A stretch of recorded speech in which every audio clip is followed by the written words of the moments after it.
sa oras na ito tayo pinadako ng mas pakikinig at pag-aaral ng banal at makapangyarihan salita ng Diyos. So, handa na po ba yung bawat isa sa atin na tumanggap ng salita natin sa umaga? Sige po, so before po tayo magsimula, patuloy po tayo po yung muli na manalangin, tayo po tumulong sa ating Panginoon Jesus.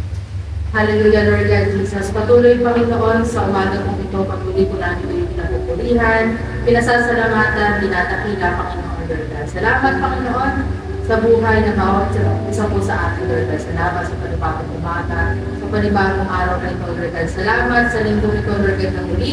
Kami po ay nagkatipon-tipon upang patuloy, Lord God, na magbalik ng papuri, salamat. Patuloy nga po, Lord God, na karapat-dapat yung paggabi mula sa bawat isa sa atin, Lord God.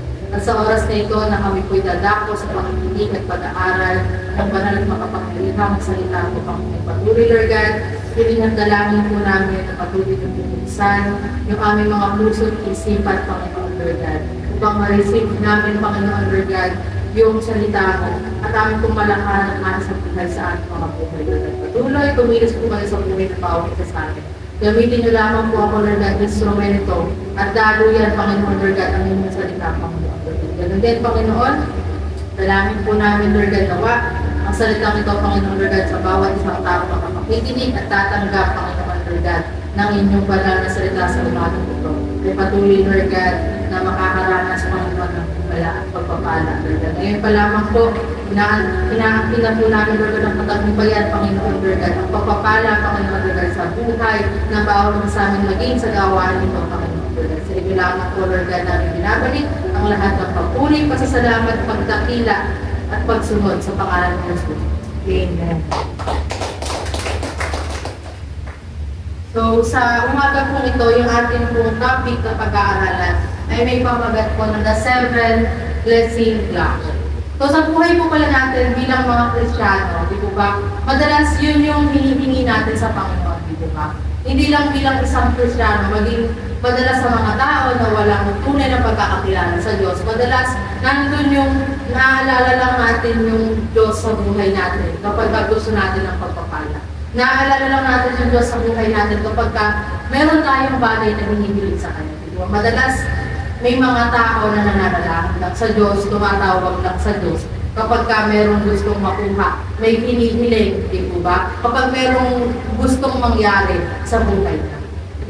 Ganun din po sa buhay natin bilang Kristiyano. Madalas nangyayari sa buhay po natin ng dito pa.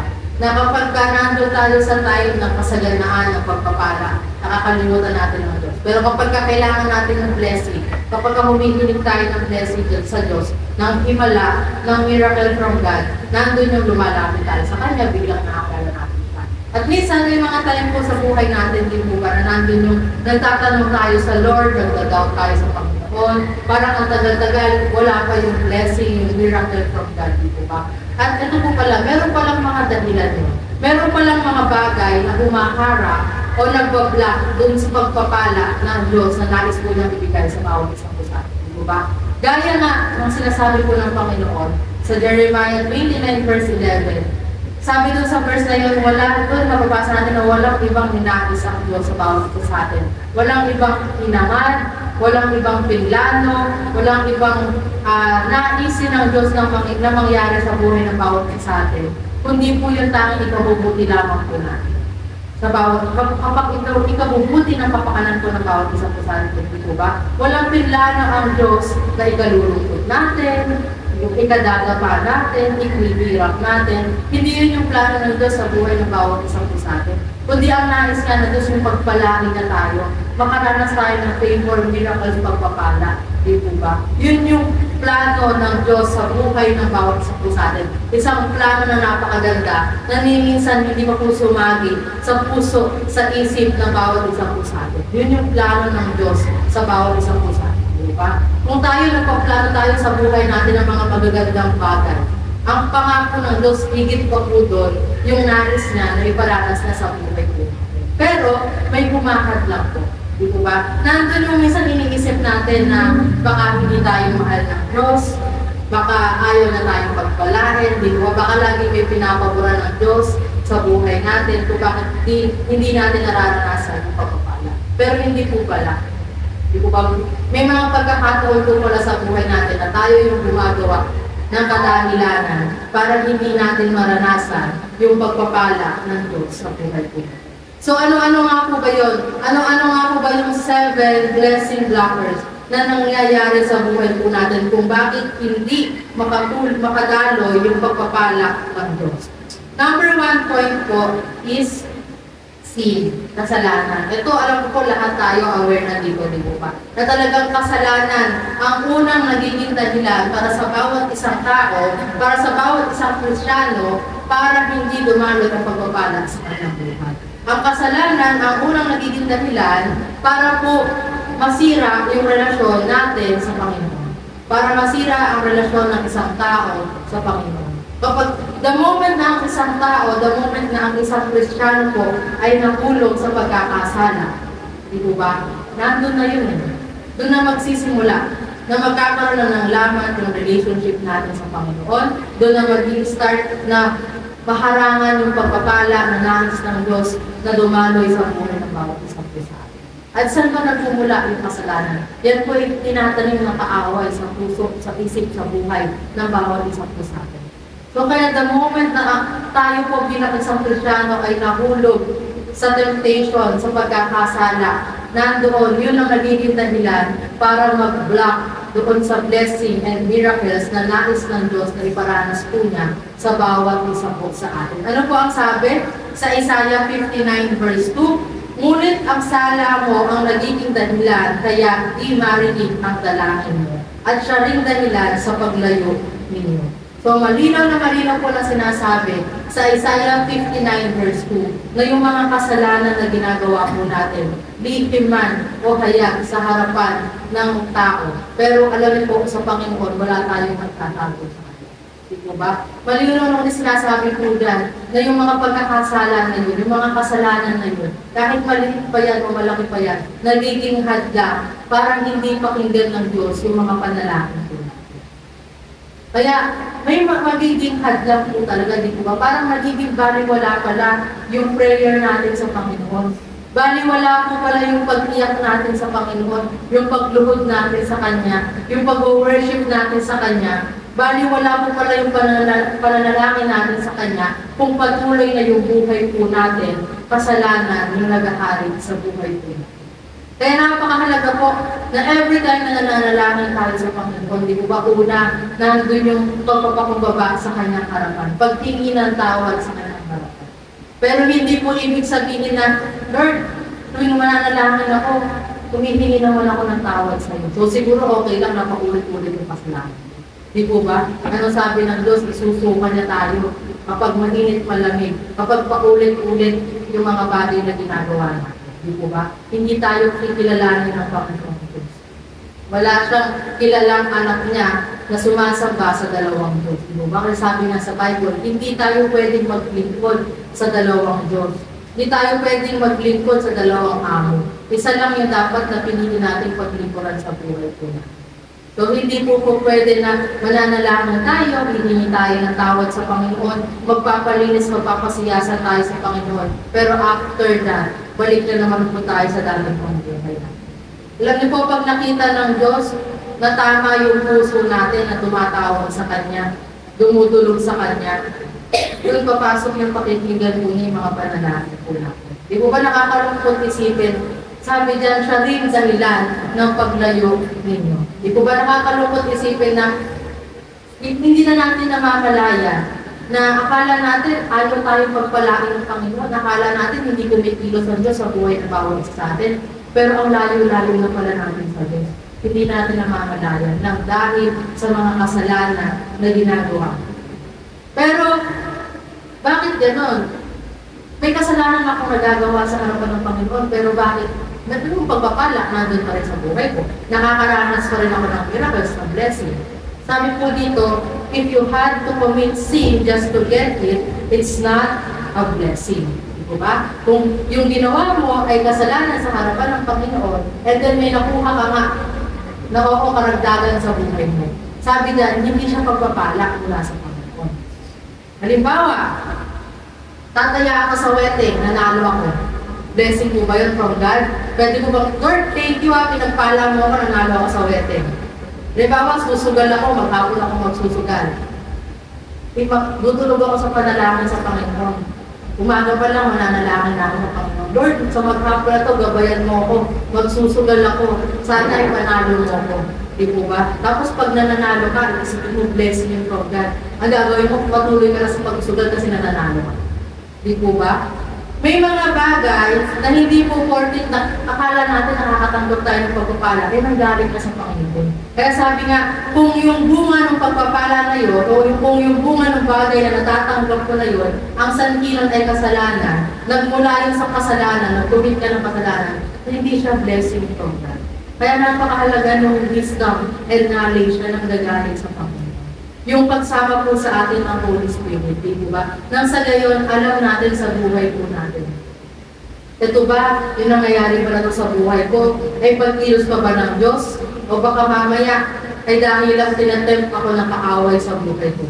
Baka mamaya ito ay patibong ng kaaway sa akin para patuloy na malayo po tayo sa Panginoon.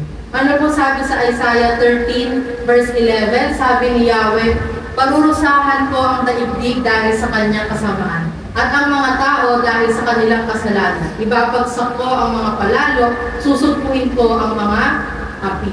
So dito makikita natin kung talagang paggaano, pagalit, kaayaw ng Panginoon, yung mga taong makasalanan, yung mga taong masasama, yung mga taong palalo mayayabang, hindi ba mataas ang tingin sa sarili. Ganun na lamang masama, gano'n na lamang kaayaw ng Panginoon. Hindi ko ba sabi nila, talagang parurusahan niya, susumpain niya yung mga taong hindi sumusunod sa Kanya, yung mga taong patuloy na namumuhay sa kasalanan. Hindi ko ba? Kaya talagang mababasa natin, talagang open ang Diyos, mababasa natin sa Biblia, ilang beses yan inuulit ng Panginoon, kung ano yung mararanasan ng mga taong makakasalanan. Kaya po, alam niyo po, kung hanggang ngayon meron sa buhay po natin na ginagawa po natin na alam natin hindi nakalulugod sa Panginoon. Maliit man po yan o malaki, wala pong pinagkaiba yan. Nagko-commit pa rin po tayo ng sin sa harapan ng Panginoon. Diba? Para lang po yung nagnakaw ng piso, may nagnakaw ng 1,000, sino yung mas malaki kasalanan sa kanila? Wala po, pantay lang. Kasi sa paningin ng Diyos, pareha silang nagtumit ng kasalanan, pareha silang nagnakaw, di ba? Hindi mo pwede sabihin sa Panginoon, Lord, piso lang naman yung ninakaw ko, yung isa nga 1,000, di ba? Hindi mo pwedeng idahilan ikatuwiran sa Panginoon yun, di ba? Sa harapan at paningin ng Diyos, parehas kayo nagtumit ng kasalanan. Kaya alam niyo po, kung meron mga bagay na ginagawa pa man po natin sa harapan ng Panginoon, na hanggang ngayon hindi po natin kayang i-surrender sa Kanya, hindi po natin kayang bitawan, isuko sa Kanya, patuloy po natin ang ibabad sa Kanya. Kasi baka iyan ang nagiging dahilan para hindi natin maranasan yung miracles and blessing ng Panginoon sa buhay ng bawat isa po sa atin. Sabi po sa awit 5 verse 4, ikaw ang Diyos na di nalulugod sa kasamaan. Ang mga maling gawain di mo pinapayagan. So, di po ba? Sabi ko sa inyo, ilang beses na inuulit ng Diyos sa Biblia kung gaano siya namumuhi sa mga taong makasalanan at sa mga taong masasama. Di po ba? At tayo naman din bilang mga Kristiyano, di po ba, bilang anak ng Diyos, ito talaga yung number 1 na alam natin na magiging dahilan na pwedeng magpalayo sa atin sa Diyos. Once na po tayo ay nahulog sa pagkakasala. Kaya ito yung dapat natin ingatan po sa buhay po natin. Pagkaingatan po natin na tayo bilang anak ng Diyos, bilang isang Kristiyano, talagang lagi tayong humingi ng proteksyon sa Panginoon. Na huwag po tayong matempt, huwag tayong mahulog sa pagkakasala. Kasi yan yung magiging block sa blessing, sa miracles, sa highly favor ng Diyos na nais po ng ibuhos sa bawat isa po sa atin. And second point po is disobedience. Yung hindi natin pagsunod sa Panginoon. Sabi dyan, obedience is the pathway to blessings. Di ba? Yung pagsunod natin sa Panginoon, yun yung daan para maranasan natin yung pagpapala. So kung tayo po patuloy tayong isusunod sa Kanya, magdi-disobey sa utos ng Panginoon, sa nais ng Diyos, sa buhay po natin. Di ba? Doon tayo makakaranas, hindi makakaranas ng pagpapala. Di ba? Yung daan ibinibigay sa atin ng Diyos, masikip po, pero maging hawaan yung nais na iparanas po na sa bawat isa po sa atin. Yung pathway nun, oo, nandun may mga trials, may mga problems, may mga obstacles, pero pagkatapos ng mga yun, di po ba? Kung patuloy po tayong susunod sa Kanya, miracles, blessing, and favor yung mararanasan pa ng bawat isang po sa atin. Kaya lang kasi tayo, dahil nga madalas nagmamagaling po tayo sa buhay po natin, madalas yung sarili natin yung sinusunod natin. Nadidisobey po natin ang Panginoon. Kaya ano nangyayari? Na nabablock yung blessing ng nais ng Diyos iparami sa buhay ko natin. Di po ba? May mga time sa buhay natin na nananalangin tayo sa Diyos. Lord, bigyan mo ako ng sign, bigyan mo ako ng guidance. Lord, ano yung nais mo na gawin ko sa buhay ko? Di po ba? Magpe-pray tayo sa Panginoon. Hihingi tayo ng sign sa Kanya. Hihingi tayo ng guidance sa Kanya. Lord, ikaw yung masunod sa buhay ko. Pero after that, ano po? Sarili pa rin natin yung nasusunod. Yung gusto pa rin natin yung nasusunod sa buhay po natin. Kaya ang nangyayari, nagiging blessing blocker yung pong pagsuway natin sa Panginoon. Di po ba kung paano sa unang generation pa lang, si Eva at Adan, di po ba? Napakaganda ng plano ng Diyos sa mga tao. Napakaganda ng plano ng Diyos kay Eva at Adan. Binigyan sila ng magandang matitirhan sa Garden of Eden. Binigyan sila ng kalayaan na makain lahat ng gusto nilang kainin. Magawa lahat ng gusto nilang gawin. Kumbaga kung tutusin, napakaganda, napakasaya, napakapayapa ng buhay ni Eva at Adan sa Garden of Eden. Napakaganda ng plano ng Diyos sa buhay nila. Di po ba? Napakaganda ng binigay ng Diyos sa buhay nila. Pero nang dahil sa pagsuway nila sa Panginoon, di po ba? Kumbaga, ang daming blessing na binigay sa kanila ng Panginoon. Nandun yung kalayaan na binigay sa kanila ng Panginoon. Pero iisa lang yung pabor na hiningi ng Diyos sa kanila. Di po ba? Kumbaga sa 100%, sa 100 na pwede nilang gawin, isa lang doon yung pinagbawal sa kanila ng Panginoon. Which is yung pagkain ng bunga ng pulo na nagbibigay namin ng kaalaman. Na dahil sa natukso si Eva, na-tempt siya, bumigay siya, nakain na yung prutas na yun. Dahil sabi sa kanya, di po ba numakas kapag kinain mo yan, magiging kang parang Diyos. Di po ba? Malalaman mo yung mga bagay na hindi mo malalaman. Na dahil sa hindi siya nakontento sa kung anong meron sila that time, sumuway siya sa Panginoon. At ano pong nangyari? Sinumpa sila ng Diyos, di po ba? Pinalaya sila sa Garden of Eden. Na imbes na yung kakainin nila ay malaya nilang makukuha, ang nangyari, kailangan pa nilang paghirapan yung kakainin nila. Di po ba? Kaya nga po ang mga lalaki nang galing kay Adan, di po ba nasumpa sila, na kaya nga po sila ipagal na pagal sa pagtatrabaho para lamang mag-provide yung kakainin ng pamilya nila. Ang mga babae, nasumpa sila na talagang mahihirapan sila sa kanilang panganganak, di po ba? Yan ay bunga ng kanilang hindi pagsunod sa Panginoon. Di po ba? Yun lamang po yung isang example na napakaganda ng plano ng Diyos sa buhay ng bawat isang sa atin. Napakaraming blessing, favor, miracles ang nais ng Diyos na iparanas na sa bawat isang sa atin. Kaya lang dahil sa pagsuway po natin sa Panginoon, nahahadlaan yung mga bagay po na yun. Ano pong sabi dito sa Mateo 16, verse 24 to 25. Sinabi ni Jesus sa kanyang mga alagad, kung ibig niyo mang sumunod sa akin, limutin niya ang tukol sa kanyang sarili. Pasanin ang kanyang krus at sumunod sa akin. 25, ang naghahangad na maligtas ang kanyang buhay ay siyang mawawala nito.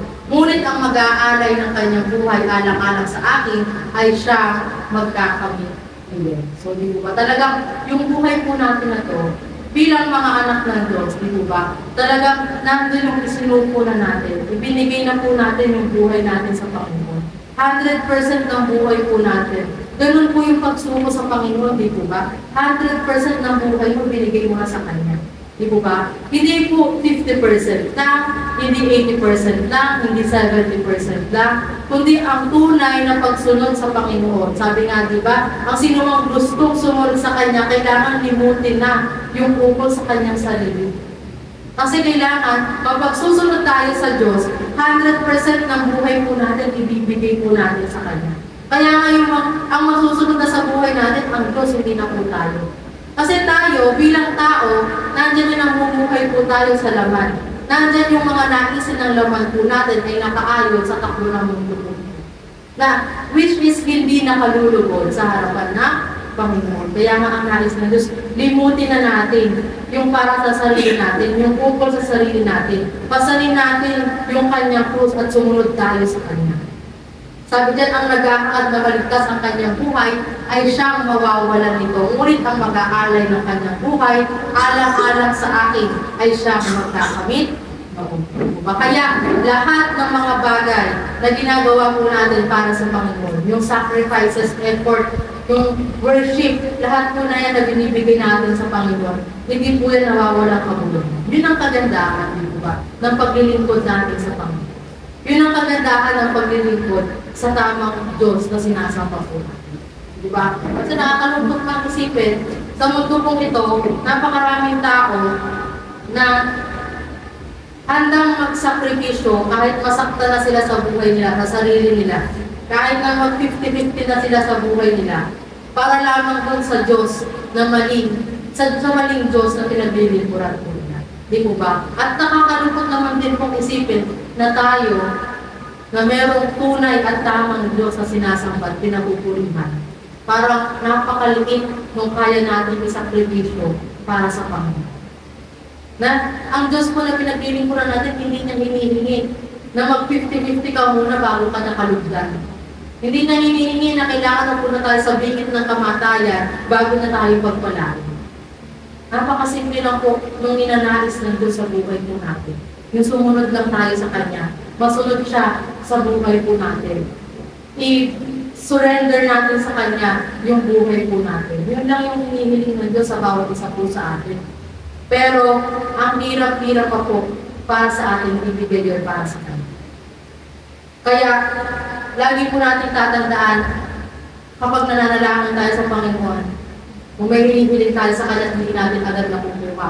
Bago tayo magtanong, bago tayo magtampo sa Panginoon, una, baka mamaya nagkakasala tayo. Pangalawa, baka mamaya, hindi po tayo sumusunod sa kalooban niya, sa buhay po natin. And third point po, failing to help others. Diba? Isa pala to sa nagiging dahilan din, nakakahadla sa pagpapala ng Panginoon sa bawat isa po sa atin. Yung nakakalimutan natin or hindi tayo tumutulong sa kapwa po natin. Yun po ba? Dahil isa sa ayaw din ng Panginoon, yung pagiging maramot, pagiging lakot, di po ba? Sabi nga niya, paano tayo dadaras ng pagpapala kung tayo sa buhay po natin, hindi tayo marunong magbigay o magpala sa iba. Di po ba?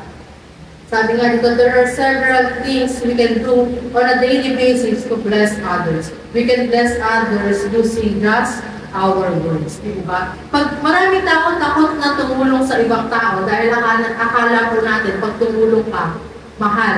Di ba? Akala natin mahal ng pagtulong. Akala natin pag tumulong ka, kailangan mo agad ng pera, kailangan mo agad ng pinansyal para makatulong ka sa ibang tao. Which is mali po. Napakaraming paraan para makatulong po tayo sa kapwa po natin. Di ba? Yung makita lang natin yung kapwa natin na malungkot, may problema, huwag tayong matakot na lapitan siya dahil baka hingan tayo ng pinansyal, ng pera, di ba?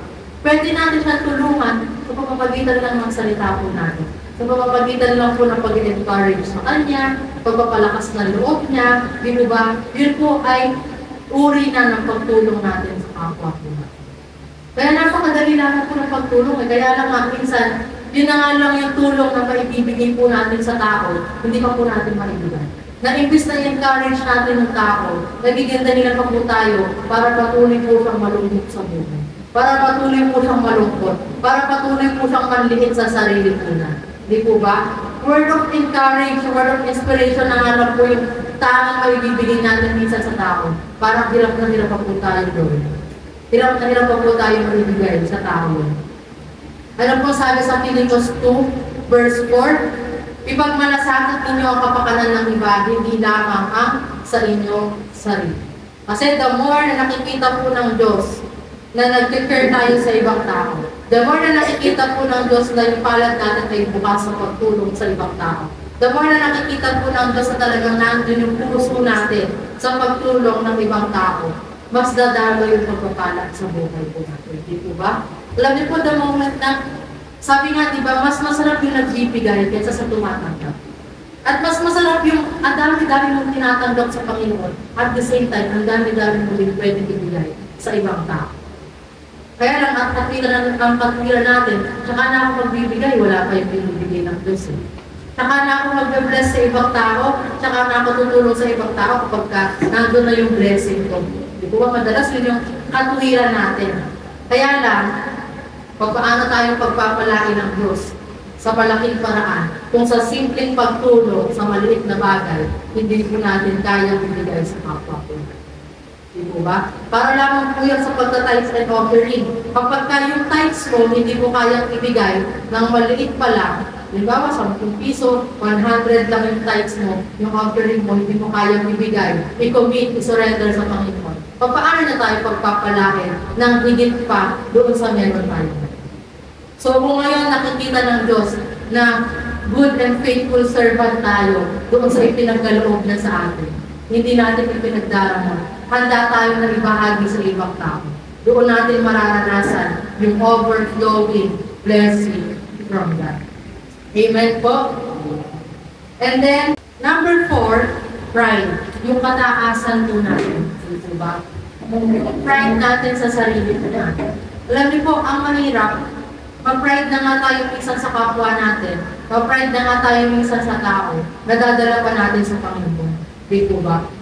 Parang nagmamataas, nagmamayabang pa tayo sa Panginoon. Yun ang mahirap, di po ba? Na maranasan ng isang tao.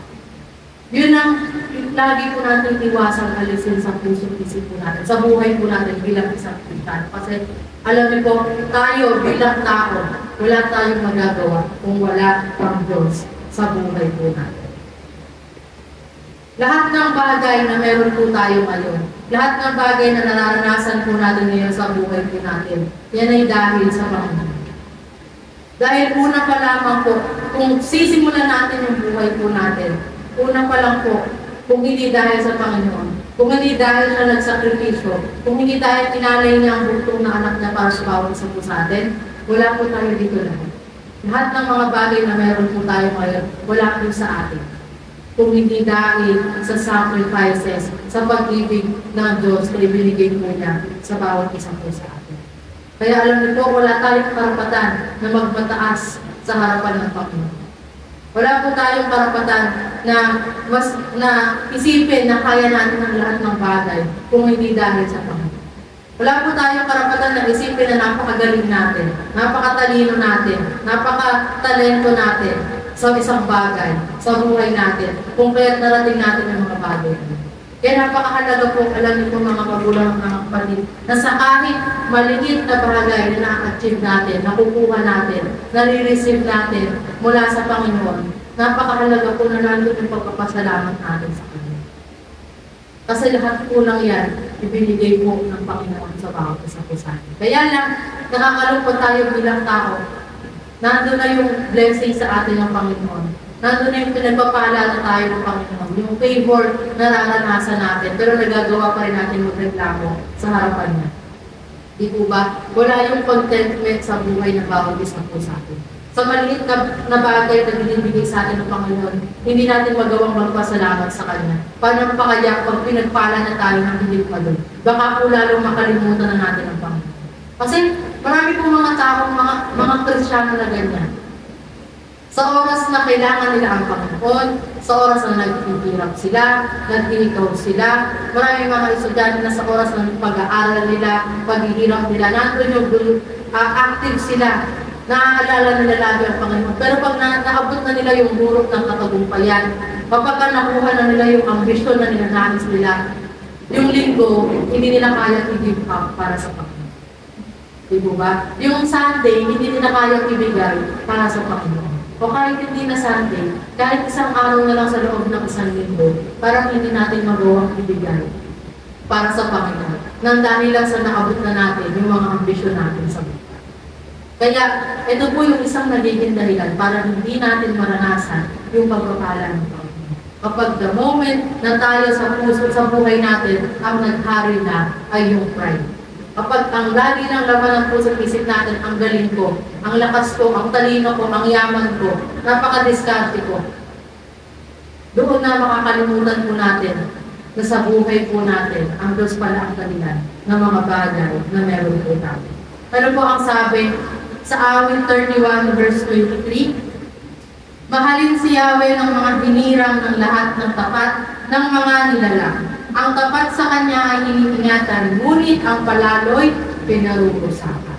So, di ko ba malinaw na sinasabi ng Panginoon talaga na ang bawat isang tapat sa kanya ay makakaranas ng pagpapala. Pero yung bawat isang taong susuway sa kanya, mga bawat isang taong na magmamataas sa kanyang harapan, ay kanyang parurusakan.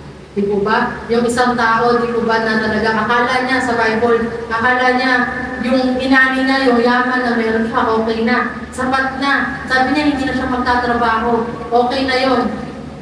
Mayaman na siya.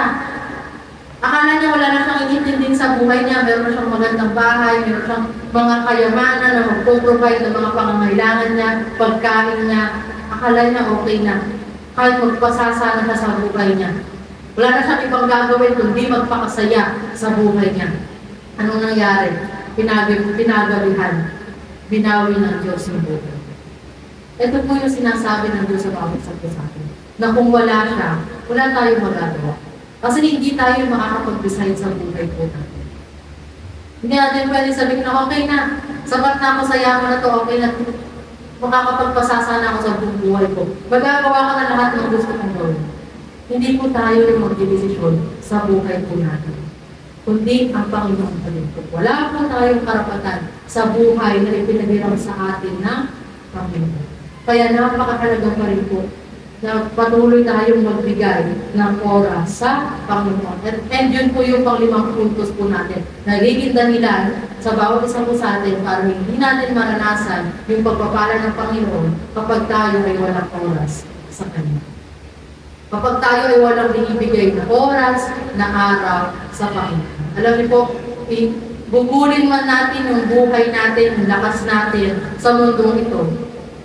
Araw-araw magtrabaho tayo, maging mayaman man tayo, maging tanyag man tayo, maging kilala man tayo sa buong mundo.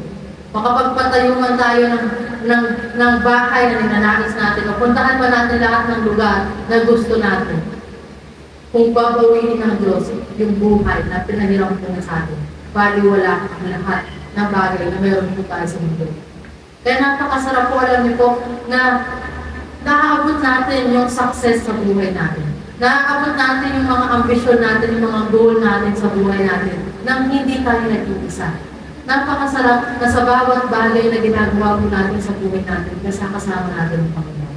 Na sa bawat umaga, nagigising tayo, kausap natin ang Diyos. Na sa bawat gabi na bago tayo matulog, kausap natin ang Panginoon. Na sa bawat anong bagay na gagawin natin, kausap natin ang Panginoon. Di po ba? Napakasarap na kapag alam natin sa buhay po natin, kasama natin ang Diyos. Napakasarap na kampante ka, na anuman yung bagay na ginagawa mo, alam mo na sinasamahan ka ng Diyos. At napakasarap na ibalik sa Diyos yung papuri na deserve niya na na-receive mula sa atin. Di ba? Napakasarap na makatanggap ng pagpapala. Tapos after that, iiyak ka sa Panginoon dahil doon sa blessing na binigay na sa'yo. Dahil doon sa unexpected blessing na binigay na sa'yo. Di ba? Mas masarap yung ganong pakiramdam. Kaysa doon sa akala mo, oo nga, pinagpapala ka, o akala mo matalino ka pero iniisip mo, dahil lang sa sarili mo yan. Dahil sa sarili mong talento, sarili mong lakas. Di ba ba? Iba yung kaligayahan na naidudulot kapag alam mo na yung bagay na nangyayari sa buhay mo ay dahil sa pagkilos ng Diyos sa buhay ng bawat isang pusa. Ano po sabi sa mga ngaral 12, verse 12 to 13? Anak ko, mag-ingat ka sa mga bagay na wala nito. Hindi matitigil ang paggawa ng iba't ibang aklat at ang labis na pag-aaral ay paghirap sa katawan. Verse 13, sa kabila ng lahat ng ito, isa lamang ang aking masasabi. Matakot ka sa Diyos at sundin mo ang kanyang mga utos, pagkat ito ang buong katungkulan ng lahat. Madalas natin ang tanong sa buhay natin na, Lord, ano ba yung katungkulan mo sa mundo ito? Lord, ano ba yung dahilan bakit nilikha mo ko? Lord, ano ba yung reason ko bakit nilikha mo ko sa mundo ito? Parang hindi ko na alam kung anong gagawin ko. Lord, hindi ko alam kung anong gusto kong gawin sa buhay ko.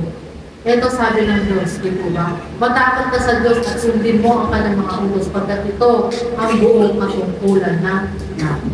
Kung bakit nilikha po tayo ng Panginoon, kung bakit tayo nandito sa mundong ito, upang sumunod sa Kanya, upang magkaroon tayo ng banal na takot sa Kanya, upang sundin yung mga utos niya, upang maglingkod sa Kanya.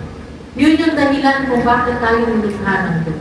Kaya lang, marami pong tao nakakalimutan yung katungkulan natin sa mundo. Hindi po tayo nilikha ng Diyos para abusuhin ang katawan natin, magpasasa sa kayamanang ibinibigay po sa atin ng mundo. Hindi po tayo nilikha ng Diyos para ubusin yung oras natin, yung yaman natin, yung salapi natin, para lang i-enjoy yung buhay natin sa mundo. Hindi po tayo nilikha ng Diyos para magpakayaman, para libutin, magpakasaya, magpakahalay sa mundo ito. Nilikha po tayo ng Diyos para maglingkod sa Kanya. Nilikha po tayo ng Diyos para sumunod sa Kanya. Nilikha po tayo ng Diyos para magbigay ng papuri na deserve niya.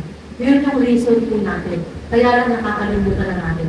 Maraming tao inutubos yung oras, yung buhay sa pag-aaral, sa pagtatrabaho, sa pagpapayaman, sa pagkakamit ng ambisyon, ng pangarap sa buhay, na nakakalimutan na magbigay ng oras sa Panginoon. Kaya alam niyo po, sa tawag isa po sa atin na nandito ngayon, alam ko labis na natutuwa ang Diyos sa buhay na bawat isang po sa atin. Ilan lamang po tayo ngayon nakikita po ng Diyos yan. Oo, nandun yung lungkot dahil hindi natin nakakasama yung ibang mga kapatiran ngayon. Hindi man po natin alam yung kanilang mga kadatilanan. Kung tayo nalulungkot, pero higit sa lahat ang Diyos nalulungkot po.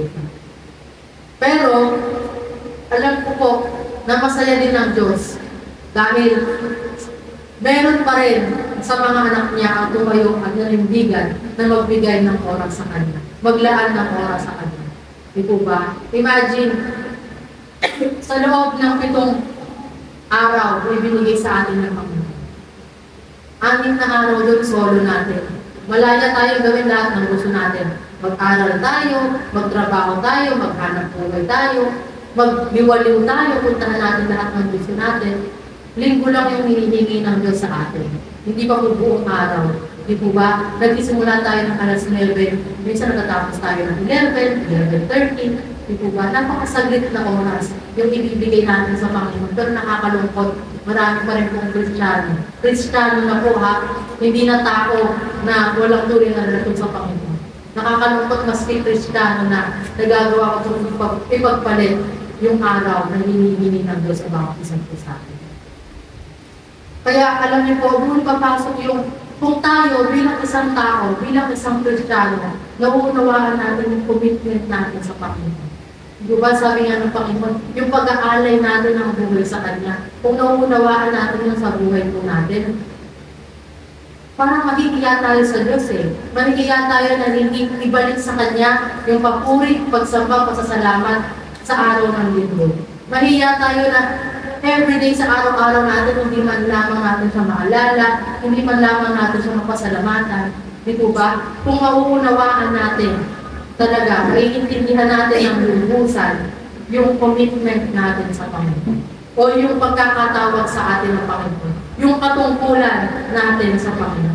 Kaya lang, ito po, kung bakit maraming Kristiyano yung mabababaw pa din sa pananampalataya, kung bakit maraming Kristiyano yung napakababaw pa lang nung kayang ibigay sa Panginoon dahil hindi po nila lubusan. Minsan hindi natin lubusan na uunawaan yung katungkulan natin sa Panginoon.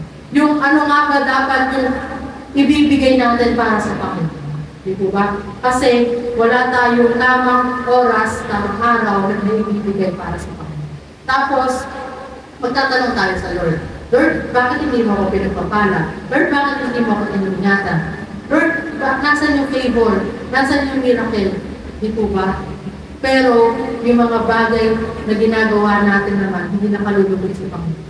Yung oras, saglit na oras, hindi natin kaya ibigay sa Panginoon. Pero pag bumili tayo sa Panginoon, gusto natin, ora-orana.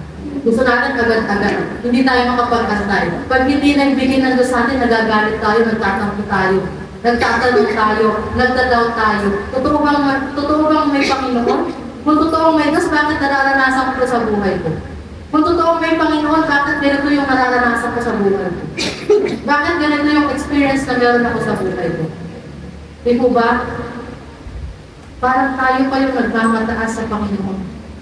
Kaya napakahalaga po na every time nadudulog tayo sa Panginoon, bago tayo humiling sa Kanya, bago tayo magtanong sa Kanya, bago tayo mag-down sa Kanya, napakahalaga na tanungin muna natin sa sarili natin. Baka po kasi wala sa Diyos, at wala talaga sa Diyos ang problema. Di po ba? Kasi never nagkulang ang Panginoon sa atin.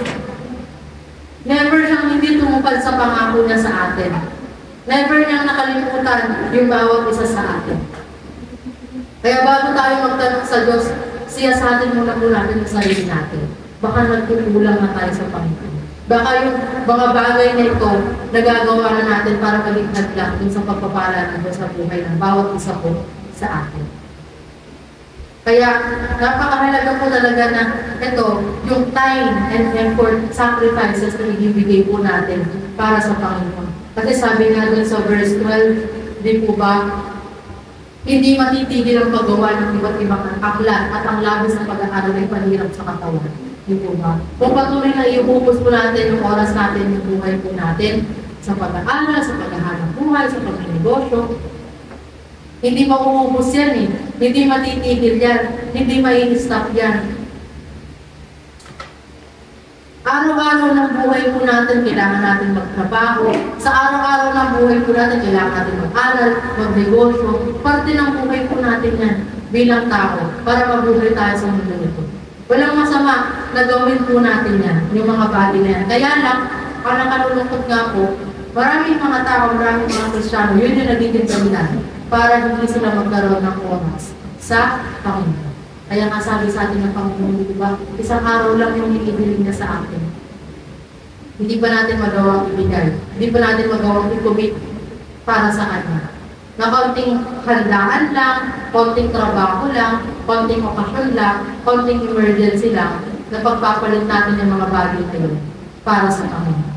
Di ba? Kaya sana po mga magulang at mga kapatid, bilang tayo, mga Kristiyano, maunawaan natin yung patungkulan natin sa Panginoon. Kung para sa Kanya tayo nilikha. Kung bakit tayo nandito sa mundo nito. Hindi po para magpakasasa, magpakayaman. Karagdagan na lang po sa paglilingkod natin sa Panginoon.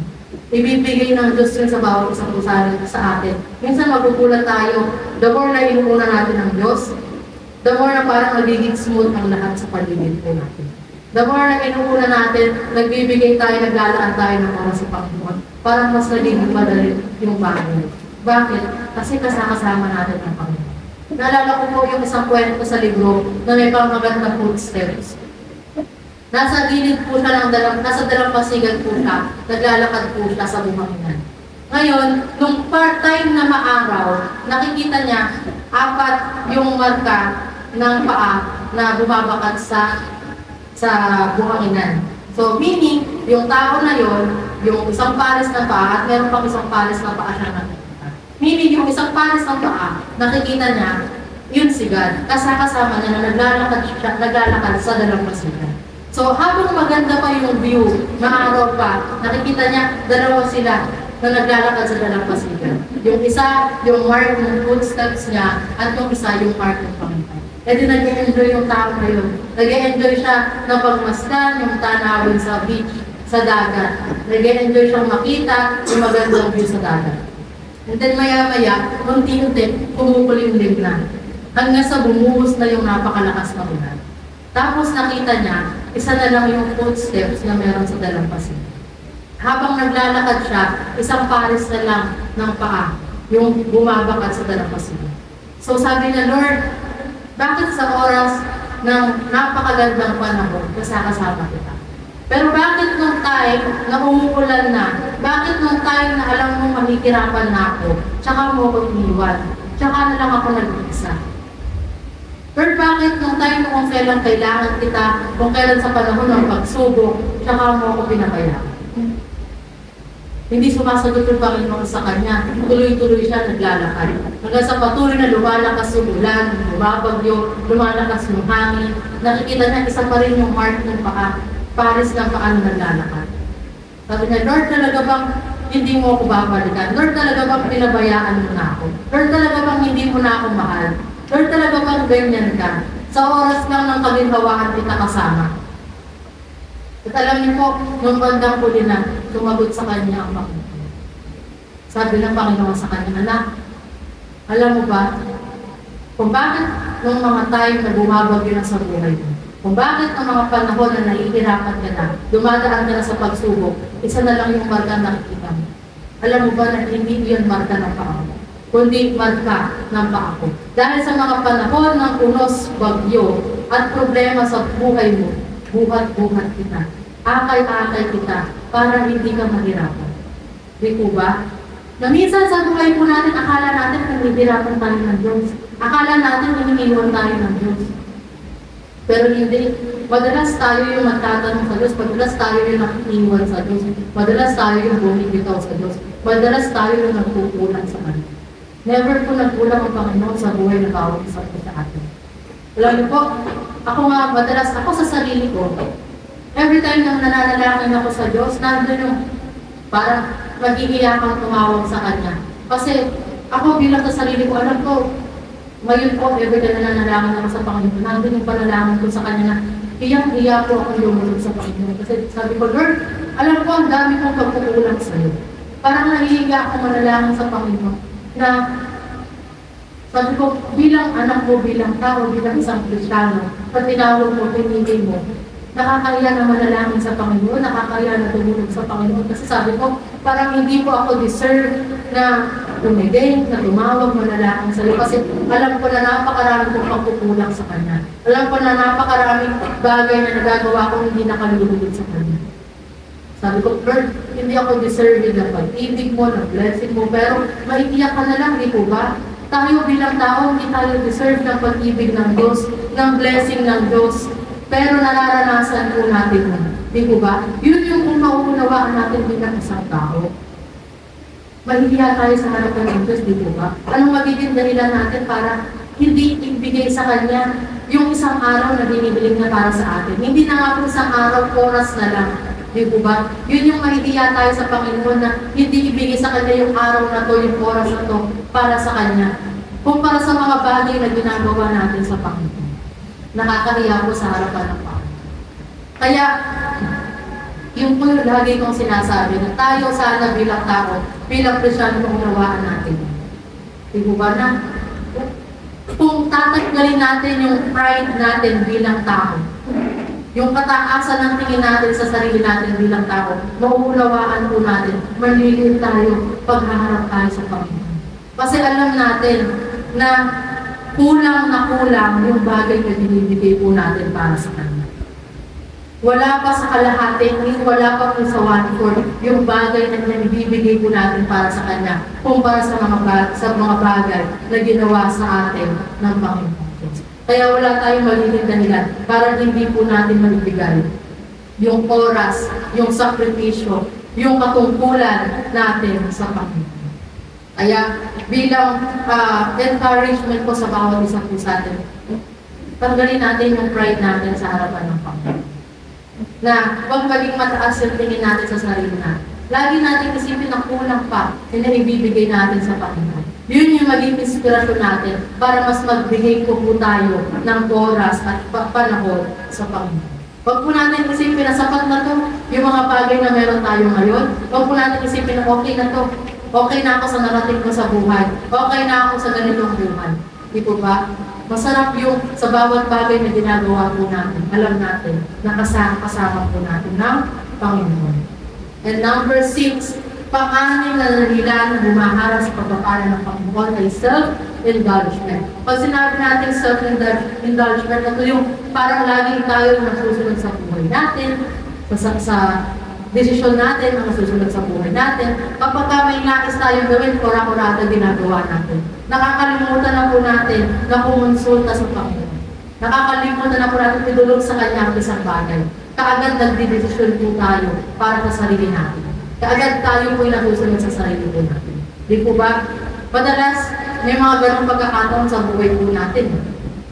Nagtatanong tayo sa Diyos, Lord, anong gagawin ko? Ito po ba or ito po ba? Ganito po ba yung desisyon na gagawin ko or ito po ba? Lord, ito ba yung nais mo? O yung ito po ba yung nais mong gawin ko? Tapos, mananalangin tayo sa Kanya, pero at the end, sarili pa rin po natin yung susundin natin.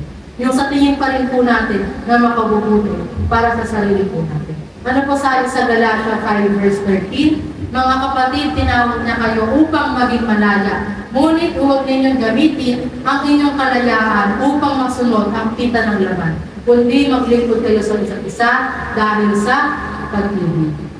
So ito yung kagandahan po, di po ba? Binigyan tayo ng Diyos ng freedom, ng kalayaan, na gawin lahat ng bagay na gusto po natin. Di ba kung maalala na si Eva at Adan?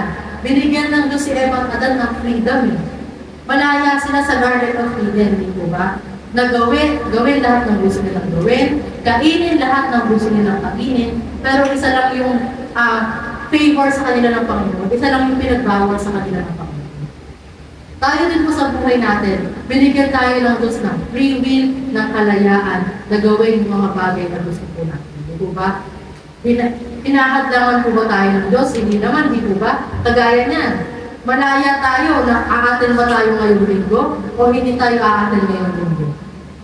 Bukas, malaya tayo na itong mensahe na ito maaalala natin o hindi kakalimutan natin. Yung buong week na ito, malaya tayo na kung tayo ay mamumuhay ba bilang isang Kristiyano, bilang isang anak ng Diyos, o susundin natin yung kagustuhan ng pita at laman natin. Binigyan tayo ng kalayaan ng Panginoon. Malaya po tayo. Pero huwag po natin abusuhin yung kalayaan. Hindi po porket meron tayong freedom, malaya na po tayo gawin lahat ng bagay. Meron tayong free will, malaya na po tayo gawin lahat ng bagay. Bilang anak ng Diyos, bilang isang Kristiyano na merong knowledge, wisdom, and understanding, dapat alam natin kung hanggang saan yung limitasyon, yung kalayaan natin. Hindi porket malaya tayong gawin ng lahat, kahit na alam natin hindi na nakalulugod sa harapan ng Panginoon, ay gagawin pa rin po natin. Hindi porket alam po natin na pwede natin gawin lahat ng bagay, kahit na alam na po natin na nandun na tayo sa hangganan na ibinigay sa atin ng Panginoon na bawal natin gawin. Hindi na nakalulugod sa kanyang harapan. Alam natin na makakapag-commit na tayo ng kasalanan ay gagawin po rin po natin. Kaya sa buhay po natin, lagi nating tingin yung guidance, yung pagsama ng Holy Spirit, yung wisdom from God. Kasi po, malaki yung pagkakaiba ng knowledge sa understanding and sa wisdom. Di po ba? Meron nga tayong knowledge, alam natin kung ano ang tama at mali. Pero wala tayong wisdom para gawin or isipin, i-analyze sa isip natin kung gagawin ba natin. Wala tayong understanding para maunawaan kapag ginawa ba natin yung tama, ano yung mangyayari sa atin. Pag ginawa ba natin yung mali, ano yung mangyayari sa atin. Di po ba? Oo, alam natin kung ano yung tama at mali. Oo, may knowledge tayo sa kung ano yung tama at mali. Pero ang tanong, meron po ba tayong wisdom and understanding sa kung ano yung tama at mali? Kaya maraming tao, maraming Kristiyano ang nawibulong sa pagkakasala, sa tentasyon. Dahil alam na nilang mali eh. Alam na po natin mali, pero ginagawa pa rin po natin. Bakit? Kasi wala tayong wisdom, wala tayong understanding. Kaya ito yung lagi natin tingin sa Panginoon. Wisdom and understanding. Para hindi lagi yung sarili po natin yung susunod sa buhay po natin. Para hindi yung nais sa tingin natin tama yung nasusunod sa buhay po natin. Kasi tayo bilang tao, tao lang po tayo eh. May limitasyon, may hangganan po yung mga bagay na kayang arukin ng isip po natin. Hindi lahat nakikita po natin. Pero ang Diyos alam niya. Alam po niya kung ano yung makakabuti para sa bawat isang po sa atin. Meron sa tingin natin, akala natin okay. Akala natin makakabuti. Akala natin makakaranas tayo ng blessing, ng provision kapag ginawa natin yung bagay na yun. Pero sa paningin ng Diyos, hindi po pala. Kaya napakahalaga yung consultation sa Panginoon. At sa tao, sa tamang tao na merong tamang guidance na Panginoon. And then last point po, unforgiveness. Yung hindi natin pagpapatawad. Isa sa dahilan para hindi tayo makaranas ng pagpapala sa Panginoon. Kasi sabi nga ng Diyos, di ba? Bago tayo humingi ng tawad sa Kanya, siguraduhin natin na bago ka manalangin at humingi ng tawad sa Panginoon, siguraduhin po natin na yung taong nagkasala sa atin ay napatawad po natin. Kasi sabi nga, yung mga bagay na ayaw mong gawin sa'yo, dapat hindi mo rin ginagawa sa kapwa mo. So, gusto po ba natin na hindi tayo patawarin ng Panginoon? Di ba ayaw natin? So, ibigay din natin sa kapwa natin yung pagpapatawad. Ibigay din natin sa kapatid natin, sa pamilya natin, sa kaibigan natin, yung pagpapatawad. Kasi yun lang ang tanging may ibibigay po natin sa Kanya. Gaano man kahira, gaano man kabigat, yung binigay sa atin, kasakit, yung ibinigay sa atin ng tao na yun. Wala na po tayo sa karapatan para pahirapan siya or tayo yung magbigay ng kondisyon sa kanya, ng pagpapahirap sa kanya. Hindi na po natin part yun. Ang tanging magagawa lang po natin ay patawaran yung tao. At yung kaparusahan, wala po tayong karapatan na ibigay sa tao yun. Wala po tayong karapatan na manghusgan ng tao. Ang Diyos na po ang bahala doon. Ang mahalaga, alam mo sa sarili mo na okay yung puso mo, wala kang daladalang galit. Hindi ba, napakasarap na natutulog ka kada gabi. Gumigising ka kada umaga na wala kang dalalan sa puso mo. Napakasarap, nakaharap ka sa lahat ng taong kakilala mo, sa mga kaibigan mo, sa pamilya mo, sa kapwa mo, sa ka-churchmate mo, na wala kang daladalang galit. Hindi po ba? Kasi hindi na tayo yung magdadala ng parusa sa kanila.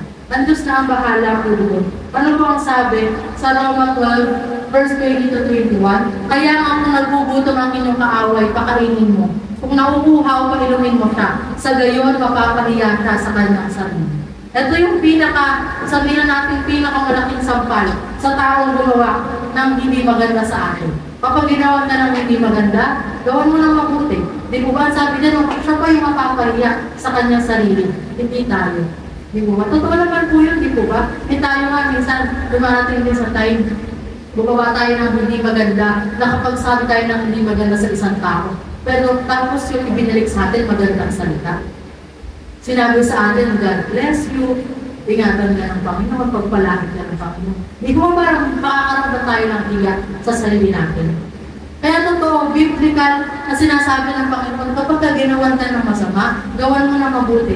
Hindi ko yung mapapahiya, kundi yung tao na gumawa ng masama sa iyo. Verse 21, huwag kang padaig sa masama, kundi daigin mo ng mabuti ang masama.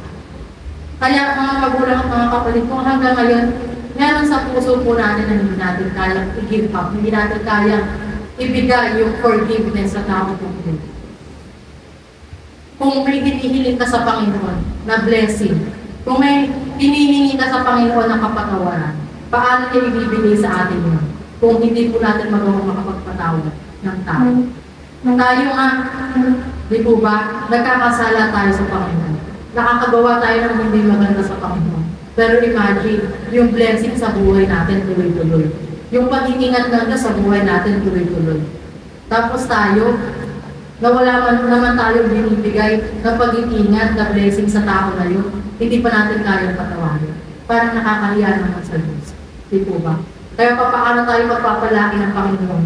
Papaano na tayo patatawarin kung yung forgiveness, hindi po natin kayang ibigay sa kapwa po natin. Eh sabi sa Mateo 5 verse 44, ngunit ito naman ang sabi ko, ibigin ninyo ang inyong mga kaaway at idalangin ninyo ang mga umuusig sa inyo. Ito yung napakagandang bagay na magagawa lamang po natin doon sa mga tao na yun, na nakakagawa ng hindi maganda sa atin. Kahit hindi ka na magsalita sa harapan niya, di po ba? Kung hindi mo kaya magsalita ng magandang bagay sa harapan niya, kung hindi mo siya kaya gawa ng mabuti, patawarin mo na lang siya. Tapos idalangin na lang po natin sa Panginoon. Idulog na lang po natin sa Panginoon. Kung hindi po natin kayang magpatawad, hirap na hirap po tayong magpatawad, idulog natin sa Panginoon. Sa Diyos po tayo humingi ng kapatawaran. Sa Diyos tayo humingi ng guidance, ng tulong sa Kanya. Kasi kung itutulog natin sa Panginoon, sa totoo lang po, totoo na napakahirap magpatawad. Lalo na kung sobra, grabe yung ginawa ng tao sa iyo. Pero walang imposible kung hihingi po tayo ng tulong sa Diyos. Kayang-kaya ng Diyos na bigyan tayo ng bagong puso. Kayang-kaya ng Diyos na i-mold yung puso po natin. Ipuhin yung puso natin. Alisin yung galit sa puso natin. Kasi kung sa sarili natin, hindi natin kaya magpatawad eh.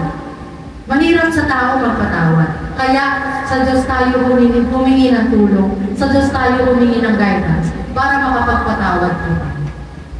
And ito po yung 7 bagay na nakakahadla sa pagpapala ng Panginoon sa bawat isa po sa atin. Gaya ng proclamation na natin sa taong ito. Kagaya ng declaration ng ating pastor sa taong ito, na this year, we will experience favor, freedom, and highly favored from God. Ngayon, papaano po natin mararanasan yung freedom and highly favor na dinideclare po ng lingkod ng Diyos? Paano natin mararanasan yung freedom and highly favor na dinideclare natin sa buhay po natin? Paano natin mararanasan yung freedom and highly favor na nais ng Diyos na dumaloy sa buhay ng bawat isa po sa atin?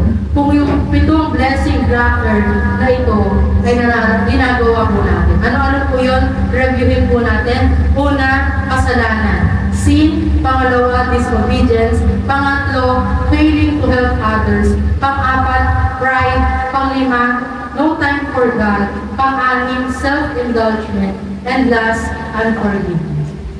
Kaya, sa mga pagkakataon na tayo ay dumudulog sa Panginoon, humihingi ng blessing sa Kanya, humihingi ng guidance sa Kanya, siya sa atin po muna natin yung buhay natin. Baka mamaya, nagagawa natin yung mga bagay na nakakahadla para hindi natin maranasan yung mga bagay. And then, dako po tayo sa conclusion, Kawikaan 22 verse 4. Sabi diyan, ang paggalang at pagsunod kay Yahweh at ang kapakumbabaan ay nagbubunga ng yaman, buhay at karangan. So, ang susi po talaga sa yaman, sa buhay, karangalan, freedom and highly favor sa buhay natin. Ang susi po talaga yung pagsunod sa Panginoon. Yung kapakumbabaan sa harapan ng Panginoon. Yung pagpapasakop sa Panginoon. Yung gampanan natin, yung katungkulan po natin, yung tungkulin ng buhay po natin sa mundo. Maunawaan po natin sa buhay po natin kung sino ba tayo, ano ba tayo, para saan ba tayo, nilikha ng Panginoon.